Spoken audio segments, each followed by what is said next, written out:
Somos Otros Entregables Podcast, dos arquitectas que difundimos lo raro, lo diferente y lo invisible del quehacer arquitectónico. Cuestiona con nosotras las prácticas tradicionales de la arquitectura y ampliemos la perspectiva más allá de planos y maquetas. Sé parte de la conversación en Otros Entregables Podcast. Hola, ¿cómo están? Bienvenidas, bienvenidos y bienvenides a un capítulo más de Otros Entregables Podcast. El día de hoy estamos muy emocionadas por los invitados que tenemos.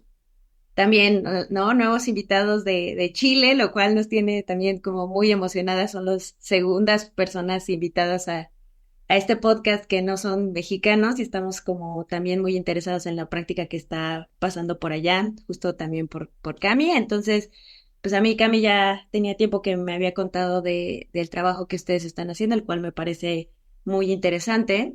Y pues nada, yo estoy muy feliz de tenerlos aquí y pues bienvenidos. Sí, muchas gracias. Bienvenidas a otro capítulo.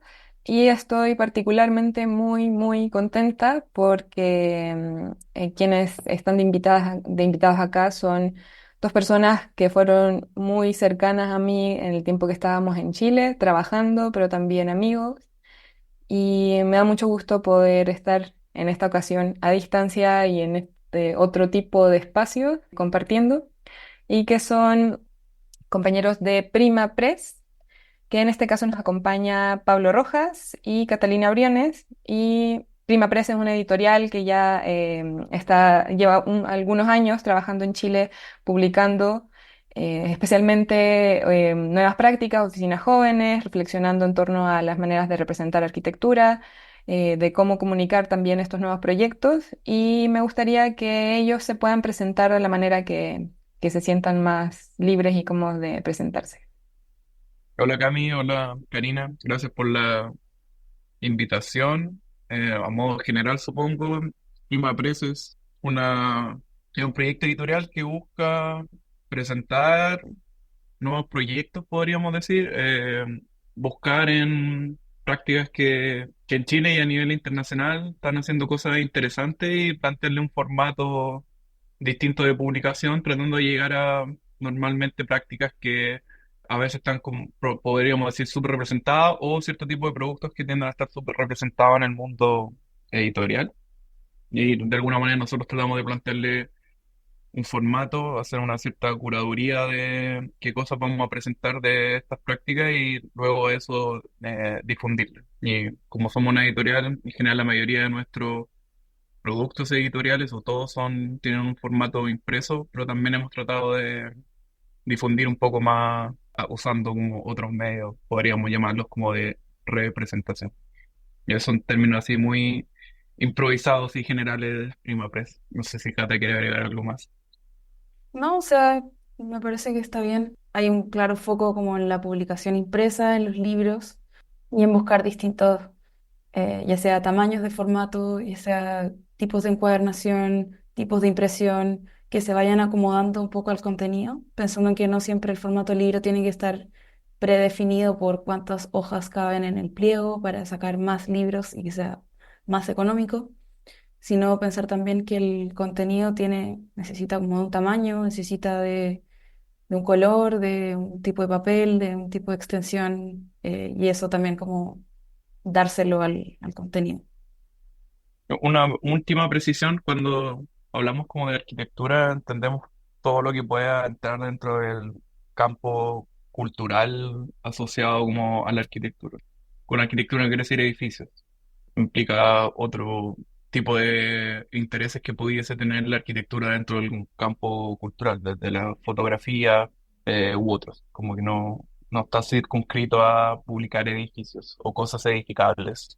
Sea, creo que en eso como solo para hacer un nexo bueno, uno de los últimos capítulos que publicamos, que era con Francisco Díaz, como creo que ustedes estarían en ese sentido operando más desde el campo de conocimiento que desde como la práctica profesional, edificatoria, constructiva, en ese sentido. Pero gracias por presentarse.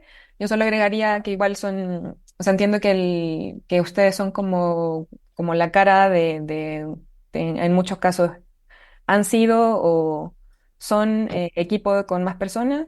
Y también creo que es Sí, importante tal vez decir que los dos son arquitectos de la Universidad de Chile, porque creo que igual hay como un carácter, hay como una postura al menos en la manera en que han trabajado tanto en Prima como fuera de Prima. O sea, solo quería agradecerte la precisión en relación al equipo, porque sí, el equipo rota a veces bastante, pero sin ellos tampoco podríamos sacar el proyecto adelante. Entonces, no está de más nombrar sería Catalina Tello, Javier Muñoz, Loreto Cerda, Macarena Macarena González, González. González. Sí, y en su momento Camila Ulloa. Sí, yo creo que eso más o menos es el equipo que ha rondado estos años. buenísimo. Y justo partiendo de la premisa que dice Camila, como de el campo de la arquitectura o campo de conocimiento de la arquitectura, y la pregunta que les hacemos a todos en este podcast es si se consideran o no arquitectos. Yo sí, principalmente porque pese a que estamos como armando un proyecto editorial, siempre hay un foco en la disciplina. No nos estamos cuestionando los libros porque sí, no estamos haciendo libros de artistas, tampoco libros, no sé, ensayo, o estamos como más que nada siempre cuestionándonos el quehacer disciplinar desde los libros, ya sea como dentro de la editorial o fuera, que quizás también hacemos otro tipo de cosas, independientemente o en conjunto, siempre está como cabeza lo que es la arquitectura o los proyectos, no sé, lo construido, lo no construido, la disciplina en general. Sí, yo creo que es importante afirmar la disciplina de la arquitectura. Yo no tengo ningún como pudor en pensar que no solo soy arquitecto, sino que es importante afirmarlo y defender Sí. la disciplina, pero eso no quiere decir que volverte arquitecto es que uno entiende que, no sé, pues, solo edifica cosas. Quizá edifica no es una buena palabra, porque edificable también podría ser un libro, ¿cierto? No, no sé si circunscribe a un edificio de vivienda hacerse cargo de las implicancias que tiene básicamente ser como arquitecto, edificar el mundo y construir un cierto como imaginario asociado a el habitar. Y eso se hace desde los libros, se hace desde un edificio, se hace desde una instalación, todo lo que pueda entrar dentro de ese ámbito. Ahora, no siempre es exclusivo como obviamente del arquitecto, porque es un campo cultural nomás y el arquitecto aporta a ese campo cultural y también lo hace el arte y lo hacen otro tipo de instituciones, por ejemplo. Y en ese sentido de, o sea, yo sé que hay una aproximación de ustedes a la figura del arquitecto como esta persona que opera en este campo de conocimiento. Y en ese sentido creo que la respuesta es como más obvia, tal vez porque quiero preguntar cómo surge efectivamente o el interés de hacer una editorial. Pero si nos pusiéramos bajo el lente de entender que tal vez el arquitecto es quien proyecta, diseña, construye, ¿de dónde nace el interés de publicar? Voy a responder esa yo porque supongo que soy un poco más viejo en relación al proyecto de Prima, pero que a la larga con la Cata fue un interés compartido. Nace como una respuesta crítica, supongo, a el estado de las publicaciones, pero también de la difusión de la arquitectura en Chile. Suponíamos o teníamos la sensación de que se publicaban siempre a los mismos tipos y aquí yo creo que sí es más precisa la palabra arquitecto, de una cierta casa de escuela o de una cierta universidad, ¿cierto? Y que sentíamos que no difundían lo suficiente, no solo, o sea, en Chile no se difundía lo suficiente otras prácticas o prácticas demasiado pequeñas o incluso la escala del tipo de proyecto normalmente no aparecía. Y uno sentía esa especie como de vacío, de decir, como yo entro dentro de este ámbito, que más allá de la difusión es como también para otros mi práctica puede parecer interesante y no había un nicho para que alguien de alguna manera se interesara en lo que uno estuviera haciendo, sea lo que fuese. Y frente a eso decimos, bueno, si nadie va a publicar estas cosas, incluyendo lo que nosotros estamos haciendo en ese momento, que era más cercano al mundo de la arquitectura, ¿quién podrá defendernos? Entonces así nace de alguna manera Prima, decir, bueno, hagamos una editorial, no la vamos a usar para autopublicarnos, que tampoco nos parece necesariamente malo eso, pero nunca la hemos usado para eso, y publiquemos esta otra práctica, pero también maneras de publicar, ¿cierto? Porque los formatos en Chile estaban demasiado preestablecidos en cómo se difundía la arquitectura. Y también nos interesó plantear otro tipo como de formatos de publicación. Y que fuera un proyecto un poco más curado, ¿cierto? Y no fuera una publicación como con plantillas. ¿Cierto? Que da lo mismo qué tipo de proyecto fuera, más o menos el formato era siempre el mismo de diagramación o de tamaños de bla, bla. Y eso supongo que también era algo que nos interesaba explorar. Y haciendo como una pequeña investigación nos dimos cuenta que había muy pocas editoriales y que las únicas que normalmente tenían un amplio grado de difusión estaban vinculadas a casas de universitarias, ¿cierto? A ciertos como escuelas de arquitectura y que eso también les permitía mantener el proyecto editorial porque tenían fondos que venían de la universidad. A diferencia de lo que nosotros planteamos en ese momento, que era ser independiente, no hacer colaboraciones con empresas, que no porque estamos tratando de hacer un statement ni nada, sino que nos interesaba poder mantener cierta libertad de decisión sobre qué proyecto íbamos a publicar y de qué forma la íbamos a publicar. Y no íbamos a hacer muchas concesiones con eso. Eso incluye también a quienes invitamos a veces que les planteamos el formato y en ese sentido no es tan colaborativo. Además, nosotros les planteamos el formato, ¿cierto? Y ellos acceden o no a entrar dentro de esta como idea que les planteamos. Así es como nació Prima y después ha ido mutando. Y de hecho el nombre, primero se llamaba Prima y ahora es Prima Press. Era Prima porque el primer proyecto se llamaba Prima y no lo habíamos pensado tanto como editorial, sino que un primer proyecto, a ver qué pasaba y después se convirtió en una editorial y ahí cambió a Prima Press. Yo tengo, digamos, dos dudas, ¿no? La primera es si han repetido formato de libro o si cada uno es diferente. Sí, no hemos repetido formatos. Nuestra primera publicación es un desplegable, la segunda es un libro de formato más grande, de 30 por 27. El tercero hicimos una con corchetes Omega y es un formato cuadrado que se dobla a la mitad. Y ahora estamos trabajando en unos formatos un poco más pequeños, pero siempre el formato está asociado al contenido. Lo que sí hemos repetido es que trabajamos en general con series, entonces ese formato se repite como dentro de la serie, pero no fuera de ella. Es Mm. una manera también de no estar constantemente cambiando formatos para cada una de las cosas, pero también que el formato no sea algo que se deje a la ligera, sino que está pensado para el tipo de contenido. Pero también tiene que ver con ponerse una cierta restricción, que la restricción no obligue como a explorar otras cosas. No es solo una cosa como, porque en estricto rigor no hay un formato específico para un tipo de proyecto, así como que sea el único, ¿cierto? Bueno, no existe eso. Pero sí nos ponemos como restricción no repetir el formato anterior y tratar de buscar otros métodos, que eso implica no solo no seguir con el mismo papel, no seguir con el mismo tamaño, no seguir con la misma encuadernación y no seguir con el mismo método de impresión. Pero una especie como de autorrestricción para que llegara a otras cosas que no hemos llegado antes. Entonces, los tipos de impresiones tendremos en su momento uno que será rizo, fotocopia, etcétera. Como que tratamos de alguna manera poner esa restricción para ver qué tipo de libros podemos hacer, qué tipo de métodos de impresión podemos ocupar. Es como si fuera un edificio de hacer un edificio en hormigón, madera, acero y ver qué tipo de edificio se puede hacer, básicamente. Pero no es solo como por el contenido, que obviamente lo es, sino que también por tratar de llevarnos a lugares incluso menos cómodos y poder abarcar un rango un poco mayor.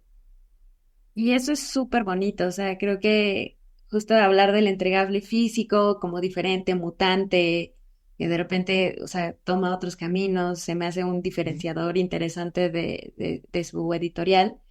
Y justo escuchándote hablar, Pablo, de cómo surgió la editorial o de dónde nace, creo que podríamos coincidir con Camila en este ejercicio o sea, igual, ¿no? O como otros entregables surge desde una crítica a la diseminación de arquitectura, ¿no? De decir, pues es que siempre están publicando los mismos de siempre, incluso también en México, ¿no? Esa coincidencia de los mismos de las mismas escuelas, egresados de las mismas escuelas y como, pues como cansadas de eso, de la escala de los proyectos que se publican, del tipo de perfiles y así, pues pretendíamos generar un espacio donde pudieran estar o habitar estas otras, entre comillas, prácticas. Y a mí me gustaría que nos contaran un poquito más sobre cómo es ese proceso de selección o de curaduría de a quienes publican.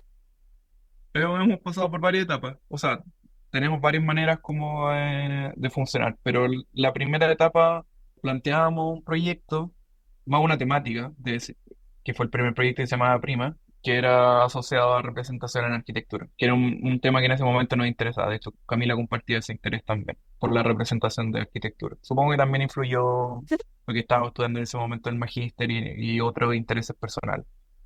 Y dentro de eso dijimos ya, ¿qué medios de representación tradicionales en arquitectura existen? No sé, podríamos clasificarlos dentro de seis, tratando de usar los más generalizantes.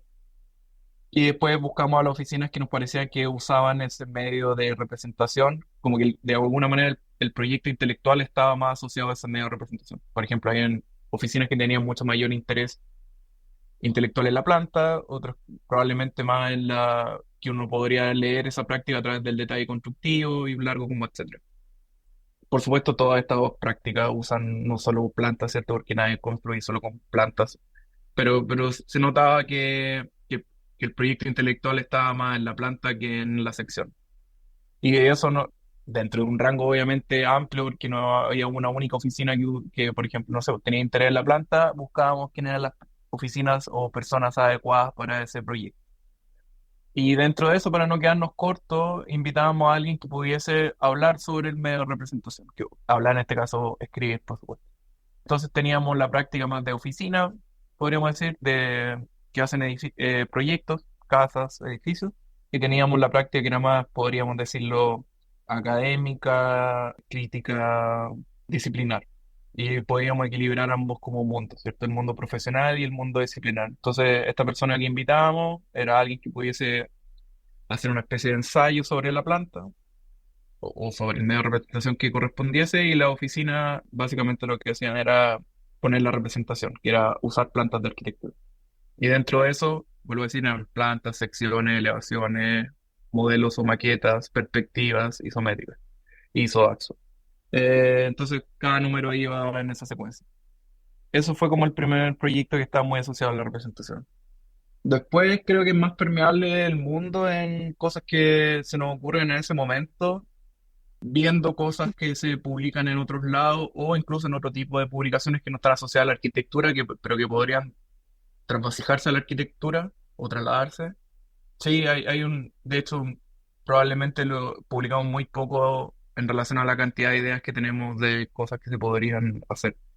O sea, tenemos una especie como de listado de posibles proyectos infinitos, literal. A veces, no sé, en mi caso, qué sé yo, estoy paseando a mi perro a Sato y se me ocurre una idea y llamo a la Cata y le digo, oye, deberíamos hacer un libro sobre esto. Y la Cata me dice, sí, sí, o sea, se motiva, pero después queda archivado porque de verdad pues, eso puede ser todos los días. O sea, todos los días puede que pegue un Claro. telefonazo de ideas. Y hay unas que son más factibles de hacer y otras que son quizás más lentas. Nos hemos ido dando cuenta con el tiempo la escala que deberían tener las publicaciones, porque nos pasó con Prima Press, que es un proyecto de muy largo aliento, en un formato muy reducido y que implicaba mucho tiempo de hechura para poder hacer algo que era bien corto en su extensión. Porque había que revisar muchos proyectos de arquitectura, editarlos, cada una de las planimetrías, porque la escala que iban era mucho más pequeña, invitar a tres personas al menos, y todo era muy largo para este políptico que se expande y tiene dos caras. Entonces nos tomó varios años hacer los primeros 5 números, y eso Era un obviamente número no por año, era, casi. era casi un número por año, dentro de los tiempos obviamente que teníamos. Entonces hemos ido tratando de optimizar el proyecto en relación a los tiempos, cosa que sean proyectos más precisos quizás, de limitarlos un poco más para que puedan salir un poco más rápidos. Pero eso es algo que no habíamos dado cuenta en el proceso. Y además, lo último que no deja de ser, porque los proyectos tienen que poder ser sostenibles en el tiempo, que además el precio asociado a la publicación era muy bajo. Entonces eran muchos años por algo que valía muy poco. Y no Mm. había una representación en el formato y la cantidad de trabajo asociada, que obviamente para estos proyectos es importante si uno los quiere mantener en el tiempo. Y Y eso si no nos hemos estamos ido dando financiados por una cuenta. casa de estudios. Sí, sí, si Mm. no estamos autofinanciados, eso era un elemento importante. Eso es aprendizaje que hemos ido obteniendo en el tiempo.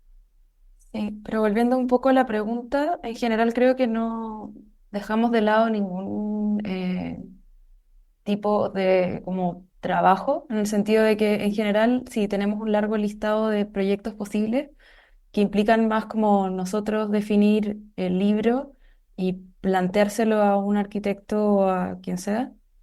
Pero también hemos tenido otras instancias en que llegan a nosotros con una idea y, y de alguna manera nosotros no hacemos como de, ya ellos nos pasan el PDF, nosotros lo imprimimos y está listo, sino más como dar vuelta o cuestionar el mismo libro que nos están planteando publicar. Entonces, eso ha implicado, no sé, en el caso de un libro que estamos a punto de lanzar, redefinir el formato, redefinir el orden.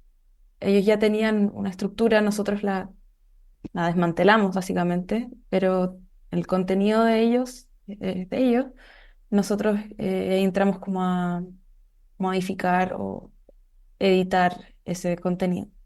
Entonces también hemos tenido esa otra pata que no es tanto como de nosotros siempre convocar a quienes vamos a publicar, sino que también una especie de diálogo con ideas que ya vienen de otros lados.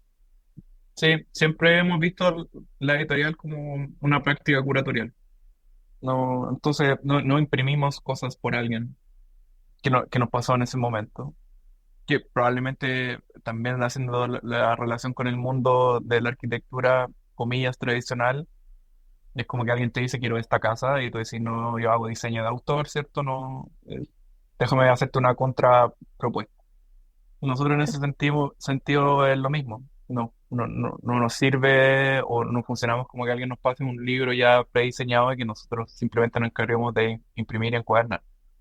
Y eso implica redefinir el contenido, la manera en que se publica, etcétera, la extensión, bla, bla, bla. Y eso nos pasó un par de veces. Entonces sí, hemos tenido proyectos que nosotros convocamos y otros que han llegado, ya sea que alguien llega con un contenido o alguien nos dice, hoy me interesaría publicar esto.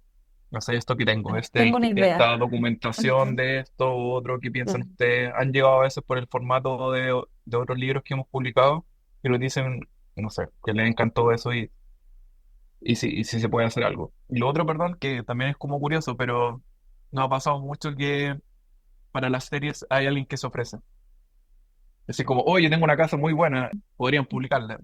Y en ese sentido, de nuevo, como somos más a la vez como curadores, como no es por encargo. No metemos proyectos en la serie porque alguien nos diga, mira, creo que mi casa es súper buena, deberían publicarla en la serie. Nosotros de alguna manera tratamos de delimitar qué tipo de, no sé, en este caso como casas queremos publicar y no porque alguien nos diga o qué sé, no encuentre que su proyecto es súper bueno y nos contacte, lo vamos a publicar. Y nos pasa también con otros proyectos que tenemos que plantearle una nueva serie porque no caben dentro de lo que estamos haciendo. Nos pasó con un par de edificios públicos que quería, y es como, no sé, el formato del libro Casa es súper bueno, podemos hacer lo mismo con este edificio. Y como es edificio público, no nos funciona, entonces hay que plantear un nuevo formato, una nueva serie y así, como que lo vamos ajustando. Pero nos pasa harto que a veces alguien quiere que le publiquemos y cree que basta como con contactarnos y con eso está listo.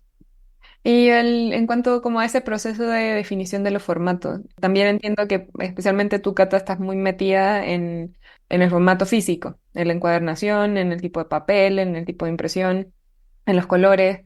¿Cómo van trabajando en equipo la definición de esos formatos? En general es prueba impresa, siempre. Entonces, como ya vamos a hacer este libro, imprimimos, aunque sea con nuestra impresora o offset, lo que sea, pero siempre es como pruebas de tamaño, pruebas de tipografía. En general es como un ir y venir, entre que imprimimos, lo conversamos, Pablo se los lleva, meditas, los pega en su pared, los volvemos a revisar y también, bueno, es un proceso de largo aliento, no hacemos libros como en un mes. O sea, hemos hecho libros menos tiempo, o sea, rápidos, pero en general los libros que planteamos nosotros desde el tipo de formato, desde el tipo de papel e impresión, implican como muchas pruebas. De hecho, un libro que también estamos prontos a publicar, Claro, como que ya lo habíamos acotado al tamaño, iba a ser un libro en papel de diario, un formato grande, el máximo que podíamos con la impresora, y de repente nos quedó chico. Ya tenemos el orden, ya tenemos todo, pero el formato quedó chico, entonces entramos ahí como en una mini crisis como de cuestionamiento. Ya, publicamos el libro de este tamaño, pese a que no nos termina de convencer, o buscamos otras opciones y al final estamos decidiendo imprimirlo en offset, en un formato mayor, que nos permita como, no sé, quedar conformes con lo que estamos publicando. Sí, en general somos súper como slow print. Yo creo que por lo menos nos demoramos un año por libro. Y sí, es difícil porque tiene obviamente una componente como subjetiva, no les podría explicar racionalmente o linealmente por qué cambian los formatos o por qué decimos uno y otro, porque no es del todo así racional. En el caso del que comenta la Cata, que la publicación que vamos a sacar de la oficina tailandesa, japonesa, Bangkok, Tokio, que es un libro sobre plantas de arquitectura, queríamos que fuera como un diario, pero en realidad antes queríamos hacer una publicación que tuviese el formato de un diario, así grande y con hoja de diario, bla, bla. Y cuando hicimos la versión dentro de nuestra impresora, no se sentía todavía lo suficientemente diario, lo suficientemente grande o lo suficientemente inmersivo. A pesar de que ya estaba como todo listo, hecho, diagramado, escalado, los textos, la extensión, etcétera, y los costos presupuestos asociados a eso. Entonces tiene algo un poco más de subjetivo, que yo creo que cualquier proyecto como creativo tiene eso de que tú sentís que todavía no es suficiente, o hay algo que le falta o en cierta depuración. Entonces, eso nos pasa probablemente en todas las publicaciones, en que hay algo ahí que todavía no calza. Pero en general todo lo que hacemos lo testeamos siempre impreso. Da lo Sí. mismo el tamaño, si el tamaño real o una versión reducida, pero siempre impreso. Porque como lo que hacemos en realidad son libros que tienen una cosa como táctil. La única manera de revisarlo no se puede a través de la pantalla, hay que ver cómo uno va moviendo la hoja, el peso que tiene, el tamaño en el que está, cuál es La el orden que debería translucidez. seguir, etcétera. Y eso Sí. siempre lo hemos hecho, imprimimos, rayamos, volvemos a imprimir, rayamos y así. Es como el proceso y vamos pimponeando en general entre los dos. Yo quería hacer una pregunta que regularmente nos preguntan también a Camila y a mí, sobre todo cuando estamos con estudiantes o recién egresados y así, porque entiendo que digamos que su autonomía hace que de repente los procesos, como mencionan, ¿no? O sea, toman tiempo, ¿no? Y tal vez es hasta como una resistencia nosotros somos dueños del tiempo, nosotros somos dueños de la curaduría y eso pues se nota, ¿no? En el tipo de publicaciones que hacen. Y a mí me gustaría, y creo que a muchos pues, también les podría interesar, o sea, cómo le hacen para sostener un proyecto así a manera de negocio, ¿no? O sea, cómo hacen un modelo de negocio para sostener esto, porque además, pues ya llevan algo de tiempo haciéndolo, ¿no? Entonces, esa es la pregunta del millón. Si fuera como una receta, creo que es importante definir qué tipo de editorial uno va a hacer, que eso, todo esto lo estoy diciendo después de un cierto tiempo, obviamente no partió así, pero sería bueno definir qué tipo de editorial uno va a hacer, porque si uno va a publicar rápido, lento, muy lento, si uno va a autopublicar, si va a publicar trabajos de otro y no va a producir material nuevo, etcétera, como todas las implicancias que tiene definirse como editorial, porque eso también hacia afuera, o sea, la gente que ve tu contenido le da una cierta claridad de qué tipo de intereses tiene tu editorial, ya sea que te sigue y le interesa como comprar lo que uno está como publicando o básicamente le interesa plantearte algún proyecto. Y si eso es claro hacia afuera, ayuda a que la editorial no solo tenga como una especie de imagen asociada a qué tipo de cosas hace, sino que también tu público es más sencillo de que sepa, digamos, con qué tipo de cosas va a estar sacando periódicamente y plantea un cierto interés o no, o básicamente no le interesa. Y eso también te ayuda a marcar una cierta diferencia entre otros proyectos editoriales que hay, que en Chile no habían tantos, pero hace poco han empezado a salir más. Y es bueno porque cada uno tiene su como público, ¿cierto? Hay otros que les interesa más publicar investigaciones y nosotros tenemos un tipo distinto de manera de publicar que un poco más sencilla. Lo otro que es importante, que también lo conversaba al principio, tiene que ver con definir bien la cantidad de trabajo asociada al tipo de publicación que uno va a hacer, porque no tiene sentido hacer una publicación que te va a tomar mucho tiempo, años, y que tiene un precio muy reducido en el mercado. Que es algo que siempre nos ha interesado, tratar de tener precios como bien, bien bajos, sobre todo para llegar a estudiantes, incluso más bajos de lo que deberían ser. Pero hay que equilibrarlo en la cantidad de trabajo que va a significar de tu parte, porque si no es, no sé si es una buena manera de explicarlo, así como trabajando gratis, pero básicamente la cantidad de dedicación que tiene no tiene una correspondencia en relación a lo que estás cobrando por lo, básicamente por el producto. Entonces yo creo que tiene que haber una relación entre esas dos cosas, un equilibrio entre ambas cosas. Y también entender que hay costos asociados que no tienen que ver con necesariamente con el tiempo que uno le dedica al proyecto, sino todos los otros gastos que implica, no sé, sacar adelante una publicación, desde el papel, la impresión, la encuadernación y todas esas cosas también van al final definiendo un cierto precio, que claro, puede ser más alto o no, dependiendo de esas variables, pero que eso también al final termina siendo parte y al final se suele como ignorar este gasto y después como, o al final también se tiende como a ignorar el gasto del tiempo que uno le dedicó al proyecto y solo se queda con los costos materiales. Entonces también ahí hay algo que es importante y que no es tan fácil de definir.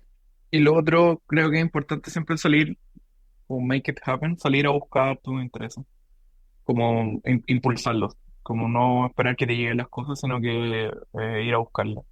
Entonces, si te interesa, qué sé yo, un tipo de práctica, no esperes que ella llegue a ti, hay que ir a buscarla, hay que ofrecer algo, hay que activar ciertas cosas. Eso para editorial en el tiempo supongo que también es bueno, porque no está supeditado a que lleguen a ti, si no llega nadie, no publican nada, tiene que haber una cierta periodicidad, y eso implica ir a buscar a ciertas prácticas, ofrecerles proyectos, bla, bla. En general, nosotros siempre hemos tenido buena recepción, no hemos tenido como problema con eso. Yo creo que como hay un mundo muy amplio de prácticas de arquitectura que no van a salir publicadas ni en la revista El Croquis, ni la 2G, ni qué sé yo, Park Books va a publicar cosas, bla, bla. Y también hay un ámbito de publicaciones, por ejemplo, de baja escala, que tampoco nadie se hace cargo de eso. O sea, nosotros en general sacamos 100 copias, incluso en algunos casos menos, y eso hace que los costos sean muy reducidos y que sean muy factibles para una persona natural o para una oficina publicar su trabajo y eventualmente difundirlo.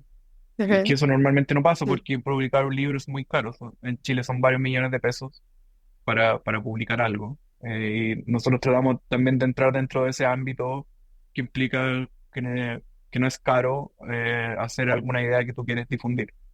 Y por ejemplo, el financiamiento viene de ustedes, o sea, como el modelo de negocio es ese, ustedes invierten cierta cantidad de dinero, publican, lo venden y hay una ganancia con respecto a eso que ustedes invirtieron. Hay de los dos tipos. Tenemos Sí. proyectos que los pagan quienes los proponen, quienes llegan a nosotros, y eso es encargo del costo, tanto del trabajo nuestro asociado como de la impresión, bla, bla. Y hay otros que nosotros financiamos, y que la manera en que nosotros tenemos retorno es lo que nos pagan estos mandantes, además de lo que nosotros vendamos, y otro que es simplemente asociado a lo que nosotros vendamos. Por eso también es importante, no sé, ir haciendo eventos, participar en ferias, etcétera. Moverse básicamente. Pero, por ejemplo, en el punto en el que están y no sé, más adelante, como para entender el panorama de una editorial, ¿si es algo que podrían dedicarse tiempo completo o no? En general siempre es necesario tener como otro ingreso estable. Yo creo que si eso es lo que quisiéramos, podría ser posible, pero tendría que tener ciertos ajustes pensando en que para que una editorial sobreviva a tiempo completo con al menos dos trabajadores implica un ritmo de producción y de desarrollo que excede como hacer 100 libros de una serie. Entonces requeriría como de ciertos ajustes, pero así como lo veo, al menos yo ahora en este momento, quizás no es algo que buscamos del todo, porque Ujú. también hay algo ahí que estar, que no lo hemos mencionado todavía como en el podcast, pero nosotros también hacemos clases, estamos vinculados, no sé, participamos en concursos. Hay otra pata que no es del todo como editorial, que nos vincula también con la disciplina y que nos mantiene constantemente viendo, revisando y conversando y vinculándonos con otros agentes. Entonces, desde solamente plantearlo como un proyecto editorial, en este momento al menos implica como cerrar esas otras partes que creo que son igual de fundamentales para el desarrollo como del editorial. Sí, estoy de acuerdo con eso. Yo creo que en mediano plazo uno puede dedicarle a la editorial medio tiempo, que sea viable como económicamente. No creo que tiempo completo. Pero incluso si fuese así, yo creo que siempre nuestros intereses han sido más amplios que solo el mundo editorial. Que dentro de nuestros intereses intelectuales nunca ha estado como estar circunscrito a un único ámbito. Entonces nos sigue interesando el diseño o la enseñanza o el mundo editorial u otro. Como que tenemos esa especie de dispersión en que nos alimentamos de todo un poco, que también permea en la parte editorial. Como cosas que vemos en el mundo profesional, lo llevamos a la parte editorial y viceversa. Entonces, siempre nos ha interesado mantenernos bien como alerta y tratar de no volverse un especialista en algo, como solo especialista en hacer libros, sino que también tratar de tener una cierta riqueza cultural que abarque otras cosas y otros formatos. En ese sentido, ¿de qué manera, o sea, o más que de qué manera, qué puntos tal vez más en específico y ya de manera como tanto individual como en equipo, influye todas sus otras prácticas o sus otros quehaceres o sus otros intereses en la editorial y de qué manera la editorial también se vincula con sus intereses de fuera? O sea, entiendo que tampoco es algo como dentro y fuera, o sea, los límites son muy borrosos, pero como ustedes igual, individualmente, o sea, si bien están en la academia, pero también tienen intereses particulares que son diferentes y de qué manera se van complementando y dialogando todos estos intereses. Me encantaría darte una respuesta así como muy precisa, porque no sé en realidad de qué manera como que se vinculan ambas cosas. Supongo que la manera en que se vinculan tiene que ver como con la componente creativa nomás asociada a lo que uno estudió. Y como esos límites son borrosos, uno nunca sabe muy bien dónde está situado, parado, ¿cierto? Si está haciendo un proyecto como editorial o está haciendo un proyecto como profesional o está haciendo un proyecto, qué sé yo, como asociado a la enseñanza o a la academia o en qué momento esos mundos se separan. Supongo que esta como condición de mantenerse como alerta y permeable a lo que te rodea es lo que hace que estas cosas se empiecen como a vincular, que uno intelectualmente las empiece a vincular. No sé, vaya a una visita de obra y te fijas en cosas que no necesariamente están asociadas al proyecto y dices, podríamos publicar algo asociado, qué sé yo, a, no sé, los métodos constructivos tradicionales asociados a no sé qué cosa. Entonces, sí, en realidad, y tú decís, pero eso también podríamos llevarlo a la academia, podríamos enseñar sobre esto en el curso de construcción. Y entonces, como que los formatos son más como transversales, como medio horizontales, en que podría enseñarlo, podría publicarlo, o simplemente una especie de reflexión que te queda dando vuelta y que permanece dentro del ámbito como profesional. O a veces, no sé, pues, lo que enseñamos en los talleres y más o menos curamos los productos, siempre decimos, podríamos hacer un libro de este como año o de este semestre, ya que tenemos este tipo de formatos y productos. Entonces, esa manera como de, qué sé yo, de pensar cierto tipo de formatos o productos asociados a los entregables en la academia, también tiene que ver con algo que usualmente hacemos cuando publicamos. Es decir, qué productos vamos a publicar, cuáles son, y tratar de delimitarlos bastante. Y eso se trastocan, entonces se van permeando, pero van pasando como por uno. No es una cosa tan así como encasillada en partes. Sé que la respuesta no es como muy precisa, pero pasa así. Como si te van pendiendo ampolletas y van pasando así y después se van apagando también. Sí, también creo que hay algo como de este tiempo, de esta manera como en que tenemos ahora de consumir arquitectura, que es mucho como de las redes sociales, entonces también hay algo como que estamos constantemente mirando cosas y de ahí surge también un cierto interés, como un arquitecto publica una historia sobre la casa que está construyendo, como, oh, esa casa es interesante, podríamos publicarla. Después ya, pero quizás la publicación termina siendo solo fotos de teléfono, de obra. Eso pasó un poco como en la serie Casa, que al final también un cierto contenido que a veces es más como fugaz, como vemos una historia, alguien que siempre va a obras, sube fotos de esta casa o de estos proyectos, y también ver como, oh, hay un valor ahí. Y eso también está ligado como a consumir o estar como ahí presente, viendo qué es lo que está pasando como en el mundo disciplinar y después llevarlo como a otro lado o tomar como un cierto aspecto. Sí, yo quisiera ampliar eso un poco, Ahí. que es algo que hemos conversado a veces con Camila, de conversar y asociado a conversar dos personas y la resistencia, que implica como sentarse a conversar con uno u otro mientras pasa el tiempo. La serie Casa fue muy así, estábamos hablando con personas que nada que ver, y estábamos hablando de, nada que ver, me refiero que no eran arquitectos, sobre lo doméstico, la casa, la importancia de la casa donde uno vive, cómo uno se relaciona con ella, los recuerdos, las transformaciones que eventualmente pasan en el tiempo, cómo cambia, incluso cuando las personas autoconstruyen y cómo inventan detalles constructivos y bla, bla. Y estuvimos un rato hablando de eso y después le damos vuelta y solo conversando, no sé, tomando un café. Y después uno dice, o sea, y pasa el tiempo y uno ve más cosas y eso, esa conversación permea de nuevo en la academia o en otros intereses que uno tiene o simplemente en cosas que uno va leyendo. Las casas como aparecían en la literatura, como habían autores chilenos que hablaban de la casa de campo, no, etcétera. Todo eso como que uno va conversando, es como una conversación entre amigos, ¿no? Y queda ahí y alimentan a uno, te llenan de alguna manera. Y después fue como, sí, en arquitectura deberíamos hacer una serie sobre casas, sobre la casa. Que casas diseñadas por arquitectos, ¿cierto? Porque también en algún momento, como dije, tenemos una lista infinita de cosas que eran casas no diseñadas por arquitectos que han sido modificadas en el tiempo y que probablemente son personas más, comillas, anónimas. Y dentro de eso fue como ya, ¿con qué casa partimos? O partamos con una casa. Ya, veamos a alguien que quizá no hemos publicado tanto y alguien que eventualmente se vea disponible, que sea joven, bla, bla. Y así llegamos como al primer proyecto. Y cuando lo planteamos, tampoco teníamos muy claro qué era, solo sabíamos que era sobre una casa, que era una monografía, pero no teníamos claro el formato del todo. Como decir, mira, estos son los entregables, usando la palabra del podcast. Y en ese momento, en la conversación con la oficina, llegamos a determinar que, porque era como, sí, podemos hacer fotos de fotógrafos que le tomaron, podemos también usar algunas fotos que ustedes hayan tomado en el proceso, bla, bla. Y en la medida de ir acotando esto, simplificándolo y tratar de darle velocidad, dijimos en realidad, sí, mejor no trabajar con fotógrafos porque puede ser más lento, porque vamos a imprimir, qué sé yo, en blanco y negro créditos, no todos los fotógrafos a veces están llanos a publicar su trabajo en cualquier lado, bla. Entonces ya, saquemos la componente de fotógrafos de la ecuación. Trabajemos solo con fotos que ustedes hayan tomado como durante el proceso.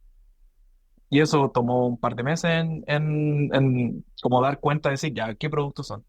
Y al final, la serie ahora ya está como consolidada, la serie que se llama Casa, que tiene dos números y estamos pronto a publicar los dos números siguientes. Al final quedó determinado planos de arquitectura, fotografías tomadas solo por los arquitectos o las arquitectas. Y ahí te das cuenta que estoy produciendo un contenido nuevo que no se publica usualmente, que en ese momento no teníamos del todo claro. Sabemos que tenemos que tratar de publicar cosas que usualmente no nos encuentran en internet, pero en ese momento no era una cosa así muy, muy, muy clara que la teníamos 100% definida. Y ahí te das cuenta que sí, que el material de obra no se publica, en general muy poco, y la publicación impresa casi nada, por no decir nada, que las fotografías que toman fotógrafos en su proceso de obra, que es usual, porque uno va a la obra, toma fotos que son registros como notas personales, te toma una especie de bitácora, normalmente tampoco ni ellos les publican en sus páginas ni en ningún otro lado, entonces tenía que poder acceder a un material que no debería encontrar en ningún otro lado. Y lo otro que tenía que ver con el formato, que eso sí lo teníamos claro desde un principio, es que tenía que ser en gran formato para no publicar planimetría a escala muy pequeña. Entonces queríamos que la planimetría fuese lo más cercana a una planimetría que se ve en obra, ¿cierto? Que se ve como con todos los detalles, una escala súper grande donde el maestro raya, él trata de entender los planos, etcétera. Entonces queríamos tratar de traspasar ese mundo de la obra a la publicación, que es el mundo que normalmente está desvinculado de las publicaciones, porque las publicaciones muestran resultados, no procesos. Y eso nos llevó a definir la tercer punto, nos llevó a definir que básicamente la serie siempre iba a mostrar la casa en construcción, nunca la iba a mostrar terminada. Y eso es como reglas que conversaba al principio, a veces las tenemos claras de antes y otras veces las vamos definiendo en el proceso, pero necesitamos esas reglas para que la publicación sea bien clara, precisa y que nos permita a nosotros trabajarla como de manera acotada, pero todo eso van. entre unas ideas que uno tiene antes y otras que las vais consolidando a medida que vaya avanzando la publicación. Pero para cerrar y volver a lo anterior, muchas de estas ideas no vienen porque uno vio algo en internet o porque vio una publicación de, qué sé yo, de una editorial que está publicando lo mismo. A veces de una conversación informal entre amigos y que de alguna manera uno dice, ah, mira, esto podría ser interesante, pero es un proceso largo, no es que uno reaccione en el momento y uno le queda dando vueltas. Y así nos han pasado con otras cosas, que conversando incluso con un familiar, se te ocurren ideas que eventualmente puede bajar a una publicación. Ahora que los escucho, veo más coincidencias de por qué son amigos de Camila. O sea, como que veo mucho como de sus intereses o discursos como que los tiene Camila y de alguna manera hicieron match conmigo. Entonces, es interesante encontrar como estas coincidencias. Y creo que también como dándole la vuelta a esta conversación y ligándolo con lo que hablábamos, Pablo, al principio de esta conversación, más bien como antes de grabar el podcast, como este ejercicio de diseminación. O sea, creo que veo bastantes coincidencias en el sentido de, pues bueno, o sea, de qué manera se comunica la arquitectura, ambas como plataformas surgen en respuesta a eso, de decir, se están dejando de lado ciertas cosas, otros entregables, otras prácticas, ¿no? Y también ahorita, pues sí, te escucho y dicen o mencionan que parte de su proceso son estas conversaciones informales que llevan o los motivan a materializarlo, difundirlo de alguna manera, esos intereses. Y lo mismo nos ha pasado a Camila y a mí, ¿no? O sea, como que nuestros pretextos el inicio de nuestros procesos son esas pláticas con las personas, ¿no? De acuerdo, o sea, y cada vez más tratamos de alejarnos de lo que vemos en redes sociales o así, sino lo que platicamos en el gremio, ¿no? Porque eso es como que otra voz.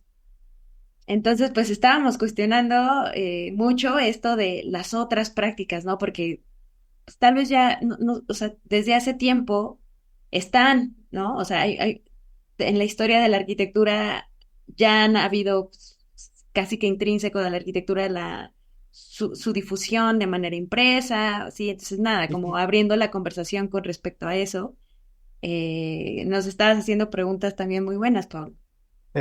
O sea, sí, estábamos conversando antes sobre por qué mencionábamos estas prácticas tradicionales como hacer publicaciones, por qué las entendíamos como otras prácticas.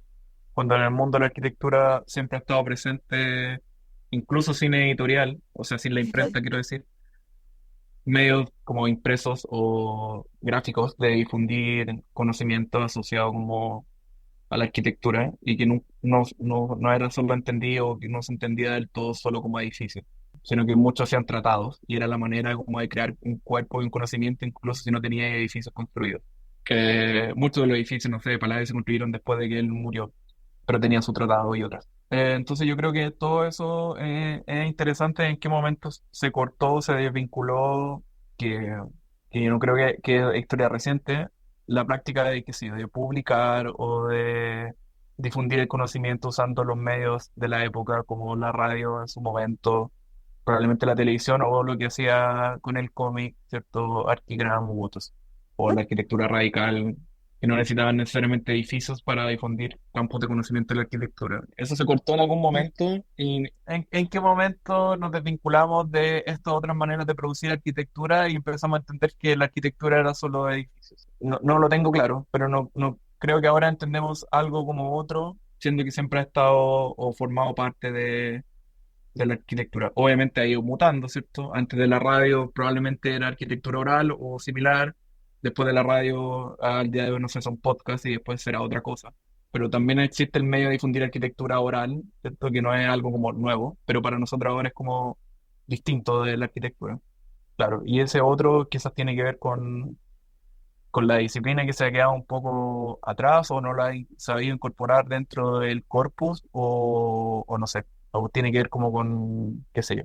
No lo tengo claro porque obviamente no he investigado, pero me parece interesante pensar que raro que entendamos cosas como distintas a la arquitectura cuando siempre han estado ahí, solo que quizá van teniendo vigencias distintas. Es que yo creo que ahí es, o sea, esa discusión que se puede tener, sé que es muy profunda y da para conversaciones muy largas y no solo una, no solo ahora, se puede extender. Pero en algún momento creo que tanto con Cari que como con ustedes hemos hablado como del imaginario del arquitecto o cómo se construye la idea de qué es ser arquitecto, qué entiende la sociedad o cuál es como si nuestra figura en la sociedad, a qué nos dedicamos.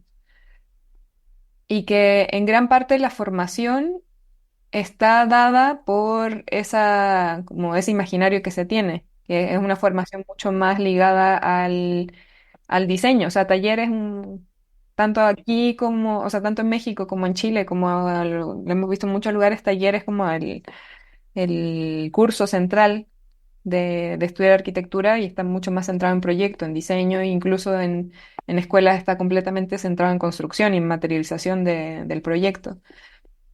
Y en ese sentido es como ese rol, tal vez el que, no sé, creo que estamos al menos desde otros entregables jugando con que ese es el rol que se tiene y quisiéramos ver maneras de no tener necesariamente ese rol. Sé que dentro de la disciplina y especialmente en lugares como en Chile, yo diría, hay un arraigo más fuerte o una comprensión más fuerte de esto de la arquitectura operando en este campo de conocimiento o un campo. O sea, ni siquiera, creo que yo hasta el capítulo de Pancho Díaz no lo había catalogado o como considerado necesariamente como un campo de conocimiento, pero sí es algo que se cuestiona mucho el límite de la disciplina, estar o no dentro, operar desde otros lados, pero creo que aún así el rol se entiende de manera mucho más tradicional y especialmente el rol de difusión de arquitectura. Y que creo que en eso tanto lo han dicho ustedes, como igual lo dijo Karin en un inicio, que hay maneras de publicar ese rol que retroalimenta, o sea, se sigue potenciando finalmente esa misma figura al publicar de manera tradicional.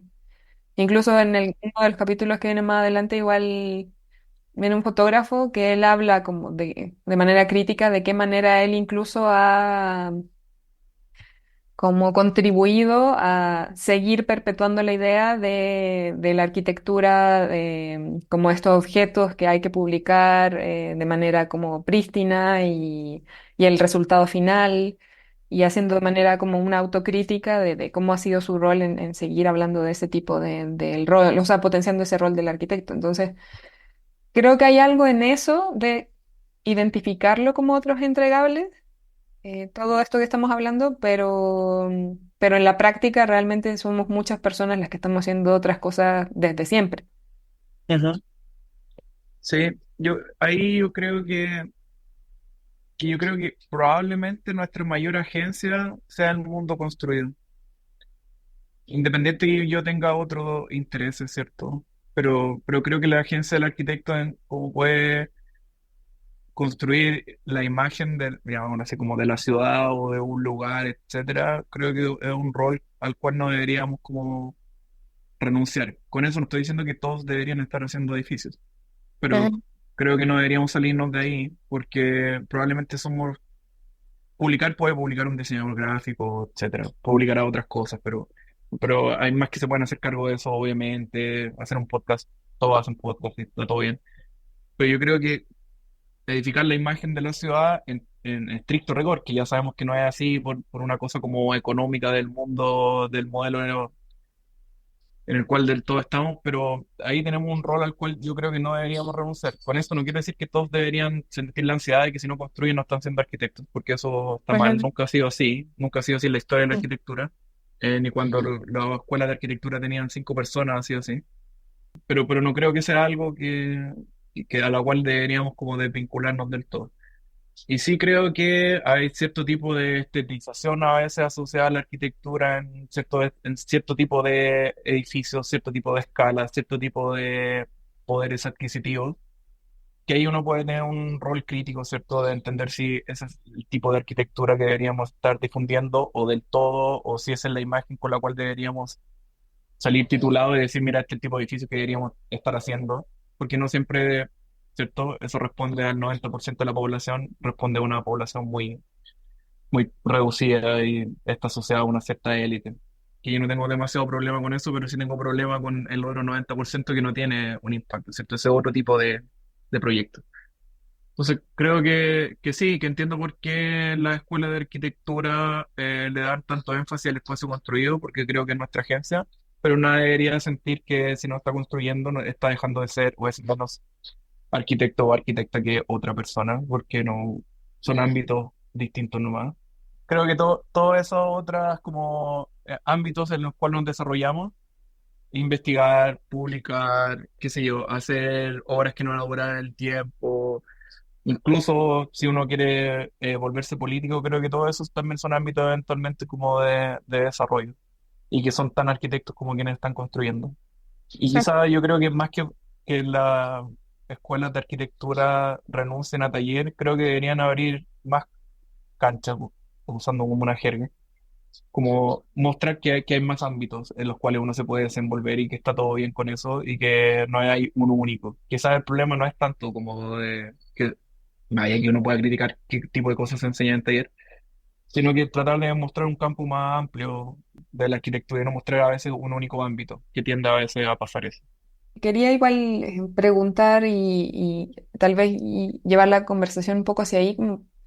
O sea, ya explicaron como de dónde nace, ¿no? Y hacer un diagnóstico o situarse en una realidad de cómo son las publicaciones de arquitectura en Chile y de ahí nace Prima, pero ¿dónde nace como genuinamente las ganas de publicar?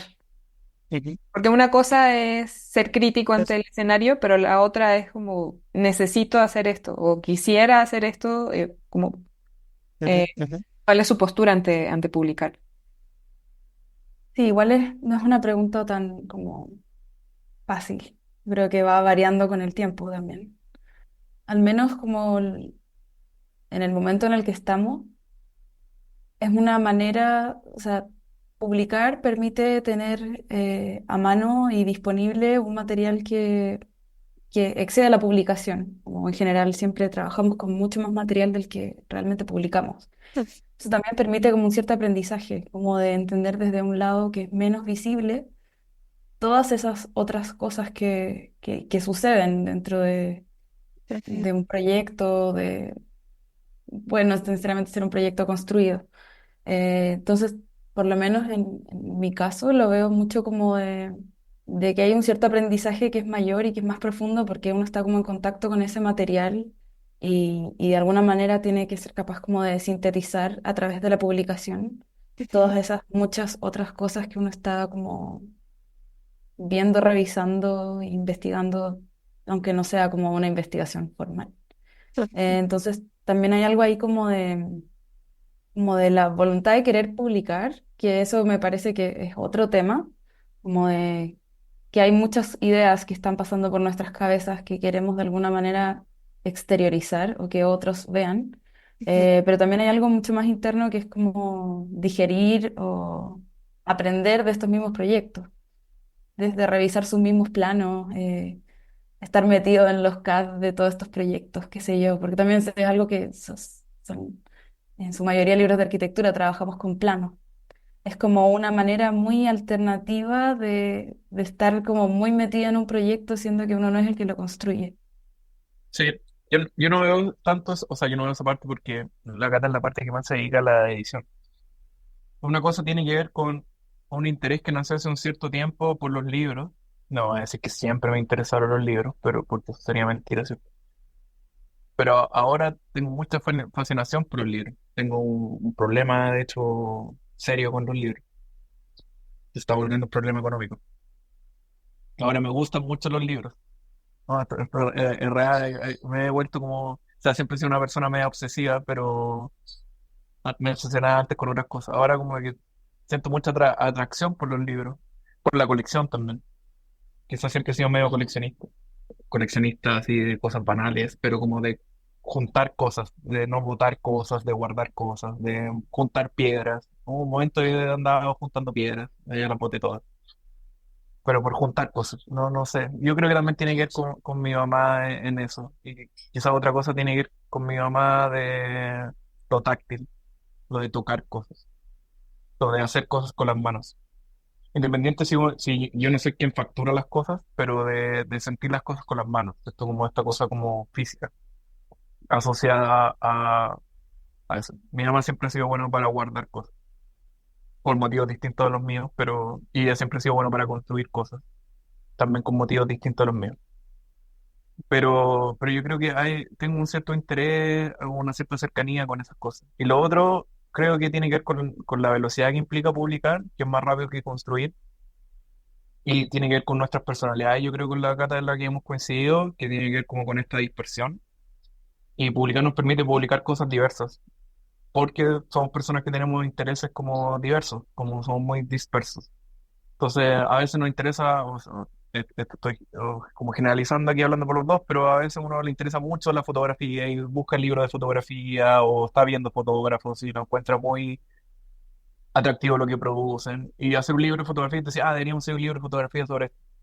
Y lo podéis producir. Y después en realidad estás muy interesado como, qué sé yo, en los procesos de obra. Entonces deberíamos hacer un libro sobre... Y podéis como ir canalizando esa energía y esos intereses diversos a través de publicaciones, como fue en su momento estar muy interesado en la representación de arquitectura.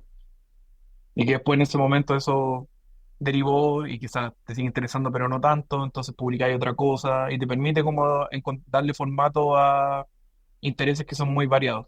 Versus a veces el edificio, que si te interesan las casas no siempre te van a encargar casas y si te interesa hacer edificios públicos no siempre hay concursos públicos para poder hacer edificios públicos y así. Y esa como necesidad de divulgar ideas o intereses y pensarlos como si fueran edificios, ¿cierto? En sus formatos, en sus papeles, en sus tipos de impresión. Creo que es algo que nos acomoda bastante. Más allá de que además nos permite, obviamente, conocer más cosas, que redondeo con lo que dije antes de mantenerse permeable. Permite igual aprender cosas. O sea, si alguien te manda fotos, igual te está presentando un mundo. Cuando dice, mira, estas son las fotos que tomé, ¿qué podemos hacer con esto? Igual te presenta un mundo. Quizás es un mundo propio, pero también es una manera de mantenerse como aprendiendo cosas. Independiente si es revisar un plano de CAD o alguien te entrega una foto o alguien te escribe algo. Y es una manera de mantenerse como alerta, pero educado y a la vez como ir canalizando todos estos intereses, estas como ansiedades por hacer cosas y cosas que son diversas, ¿cierto? No son siempre las mismas cosas. Y yo creo que la publicación tiene esa cosa que es bien rica de poder abarcar quizás ámbitos mucho más diversos que a veces solo un edificio. Hay gente que le tocó hacer. Analizar nuestras dispersiones, Sí, efectivamente. hay gente que a veces le tocó solo hacer casas y no quiere hacer más casas, le encantaría hacer un edificio, pero si no tiene el encargo, no tiene el edificio. Y creo que publicar nos permite también poder ser bien diversos en eso. Diversos en los tipos de proyectos, en los tipos de personas, en los tipos de, qué sé yo, materiales culturales. Sí, creo que la dispersión es algo bien como importante dentro de este proyecto. Y sí, canalizar las dispersiones. Oigan, y también como manera de ir cerrando el podcast, yo les quiero preguntar, ¿no? O sea, porque tienen bien, o sea, 100, digamos, copias, de repente Ujú. siento que se han de acabar rápido. Entonces, si alguien, por ejemplo, de acá en México, alguien que escuche el podcast, quiere comprar uno, hay la manera, todavía no, hasta que viajemos a Chile. Sí, ¿no? Sí hay maneras. Siempre al final buscamos la forma de hacer llegar nuestro trabajo a quien lo quiera. De hecho, no Sí, hace además. tanto tuvimos que ver las gestiones para mandar a Printed Matter que están en Estados Unidos, como que al final igual hay, si el tema es como llegar al trabajo, se hacen las gestiones. Y ahorita no tiene nada como manera digital, solamente es impreso, o sea, creo que es mucho de lo que ustedes hacen, ¿no? Se disfruta tocándolo, viéndolo y así, pero bueno. Sí, es que sí, yo creo que la gran apuesta nuestra, a diferencia, no sé, esto es una comparación obviamente muy lejos, estoy tirando la piedra muy lejos, pero a diferencia de la revista El Croquis, lo de nosotros tiene que ver con los formatos. O sea, tiene que ver con que, no sé, en casa, por ejemplo, la hoja está doblada en sí misma y tiene esta especie como de pliegue japonés. Y eso en digital te lo perdí. Versus la revista El Croquis, que tiene una monografía de muchos proyectos y el formato es más o menos, es siempre el mismo papel y todo eso bien con eso y no la compra digital si es que porque además es muy cara, ¿cierto? Si es que no la compras impreso. Pero el nuestro, quizás más que lo que está dentro, es una experiencia, esto suena como extraño, pero que tiene que ver como con la experiencia de ver la fotografía, pero también de cómo está hecho o el tipo de papel que le seleccionamos y cómo eso va cambiando en relación a la serie.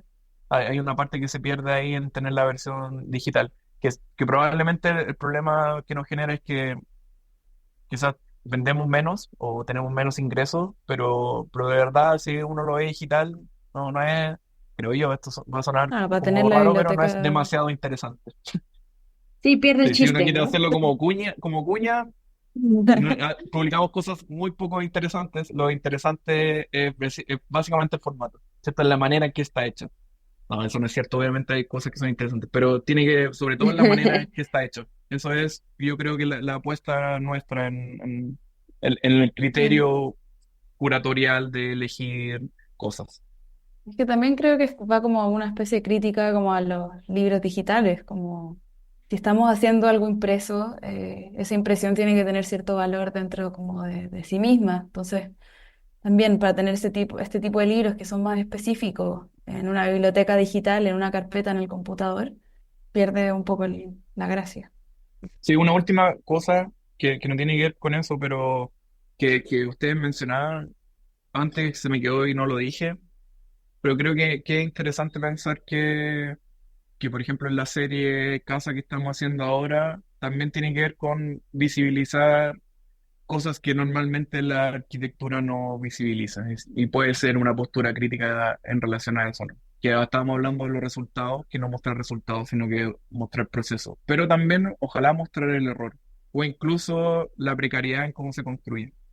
Que cuando tú veis el resultado no es tecnología suiza, ¿cierto? No, no es eso, no existe, son obras hechas como a pulso, con andamios hechos de madera, que normalmente una cuadrilla de maestros son dos maestros que hacen casa.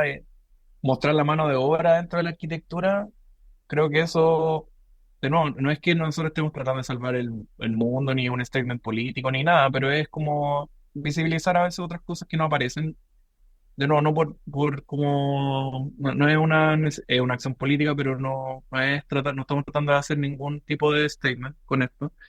Pero creo que eso, y cuando les pedíamos la memoria a las oficinas, también nos interesaba que nos contaran las transformaciones que tiene una obra, porque la obra, que también tiene que ver algo como que te enseña, ¿cierto? Uno diseña algo y el resultado es tal cual como uno lo diseñó. Y sabemos que eso no es así, que Sí. los procesos cambian, que las obras cambian en el tiempo, que está llena de errores, desde que algo se construyó mal, hasta que algo quedó mal pensado, hasta que tuviste que hacer cambios in situ, y todo eso normalmente nunca se dice, se divulga, porque eso parece que está fuera del ámbito o el campo de conocimiento de la arquitectura, ¿cierto? Todos los procesos como lineales, como que tú diseñas algo y como si fuera el resultado es exactamente algo como uno lo planificó. Y eso cuando uno se ve enfrentado a hacer un edificio, o un proyecto, una casa, lo que sea, genera a veces mucha como ansiedad el pensar que hay cosas que están fuera de tu control, porque te enseñaron que tú tenías cierto control sobre las cosas.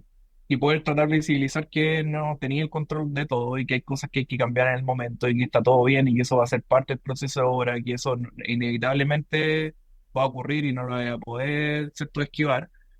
En casa tiene algo de eso también, aunque todo esto suene como muy grande, pero también es algo que nos interesaba con la serie, de no solo no mostrar resultados, sino que ojalá a través de las palabras de las oficinas pudiesen develar también que hubo procesos en que tuvieron que tomar, que habían pensado A y tuvieron que seguir con B porque las cosas no funcionaron. Y eso también creo que es importante transmitir uno que tiene un rol como educador a tus estudiantes, de que pasan cosas, pasan malas cosas y que está todo bien con eso y no hay ningún miedo, ansiedad, preocupación con eso. Desde que vas a imprimir tu entrega y te salió mal impresa y colapsáis, como que en la obra te va a pasar lo mismo. Diseñé algo, el maestro lo entendió distinto, o los obreros lo entendió distinto, y vas a tener que jugar con eso y saber salir adelante, ¿no? Y no pasa nada y no hay ningún drama con eso. Entonces, bajarle también al drama creo que es interesante. O sea, creo yo. Precisamente por una experiencia única, ¿cierto? Que uno se demoraba 1 millón en ejecutar cierto tipo de cosas porque quería tener todo bajo control, como con esta especie de ilusión del control Y es bueno como aprender a dejar ir cosas y que estas experiencias que son arquitectos que son relativamente conocidos en Chile o medianamente, aunque sean jóvenes, que pasaron por lo mismo que tú, que quizás que te sientes más anónimo, pasaron por lo mismo y no nada distinto. Sí, creo que importante que hayas recalcado eso, porque creo que va de la mano con conversaciones que hemos, o sea, tanto en prácticas como fuera de Prima y en Prima mismo, que hay que poner el ojo en otros lugares para poder aprender otras cosas que tal vez no estamos viendo normalmente. Entonces creo que tener una editorial en este sentido a ustedes les sirve como para tener una plataforma donde de manera abierta y como con una postura casi que a la manera de un manifiesto no escrito, pueden estar haciendo públicas muchos intereses y conversaciones que han tenido entre ustedes y con otras personas alrededor de su vida, como una manera de posicionarse en el mundo. Yo creo que qué bueno que hiciste el punto y creo que es una bonita manera igual de terminar la conversación. Sí, o sea, justo como las coincidencias que he estado escuchando a lo largo de este episodio es eso, ¿no? Como darle valor a lo otro, que no, que el objeto arquitectónico no tiene que ser como tan estético, entre comillas, porque eso es estético para quién, ¿no? Pero no es ese objeto precioso que, o sea, que también estemos abiertos al error y creo que también es como empezar a deconstruir estas narrativas que nos vienen contando y que por eso sesga, ¿no? Muchas las otras prácticas, ¿no? Si no es como, creo que ambas plataformas es como darle valor a eso otro que sí han prestado. Y de repente, cuando estabas hablando, Pablo, de esto, de pues es que la arquitectura se ha publicado desde, en toda su historia, ¿no? Desde sus inicios, me llama la atención y haciendo esta analogía como de género, ¿no? Que antes, o sea, actualmente se critica mucho, o, bueno, más antes, ¿no? Como a los hombres que usan tacones, ¿no? Cuando realmente las primeras personas que usaban los tacones eran los reyes hombres, ¿no? Para no ensuciar sus pies con el lodo, cuando, ¿no? Entonces, y ahora lo vemos mal, pero ¿por qué lo vemos mal? Entonces es como estar reconstruyendo esas narrativas que nos han estado contando específicamente como de la historia de la arquitectura y eso me parece un ejercicio como lindo. Entonces, pues nada, yo la verdad es que estoy como muy emocionada de haberlos escuchado. Gracias, Cami, por presentarlos y nada, a ver qué surge después. Siempre decimos que queremos seguir la conversación con todos los invitados que hemos estado teniendo, pero es que podríamos estar hablando horas de varias cosas siempre, pero espero que podamos volver a coincidir y me gustaría también preguntarles, ¿no? Si alguien los quiere contactar, ¿en dónde los podemos encontrar? Tenemos, bueno, nuestro Instagram que es prima.press y también, bueno, nuestra página web que es primapress.info, eso, y nuestro mail que es mail@primapress.info. Y si quieren hablar como personalmente con ustedes, ¿están abiertos o pues Prima, nada más? Es que en general estamos nosotros con la Cata, Sí, manejando las redes. sí, o a veces Telemaco, Quería no hablar con nosotros. se hablan Bueno, con prima, están hablando con uno de los dos, quizás eventualmente con la maca que otra persona, pero en general estamos los dos, así que es como si estuvieran hablando con nosotros, no, no es un bot y nuestra agrupación es pequeña, son dos personas. En lo macro somos dos, o sea, en lo micro somos dos, en lo macro somos un poco más, pero sí que sí. En caso entonces de si alguien quiere comprar alguna de sus publicaciones desde fuera de Chile, también desde ahí se comunican con ustedes y ahí coordinan todo lo que implicaría lo del envío, ¿no? Instagram o mail, las dos opciones están disponibles. Sí, si a alguien de México le interesa, siempre lo podemos, o sea, lo hemos hecho, ya estamos mandando cosas como a otras partes del mundo, no, no es un problema. Claro, no lo tenemos automatizado, pero también lo hemos hecho. No está sistematizado como desde la página uno compra y está el tiro como el link de DHL, por ejemplo. Pero sí es posible. Si no, igual siempre hay gente yendo y viniendo de Chile a México, en distintos lugares y se puede ahí hacer algo. Sí, esa opción siempre es buena. Si no, lo pueden comprar en Printed Matter, desde la web, que son más cerca que Chile. También está alguna publicación ahí. Buenísimo.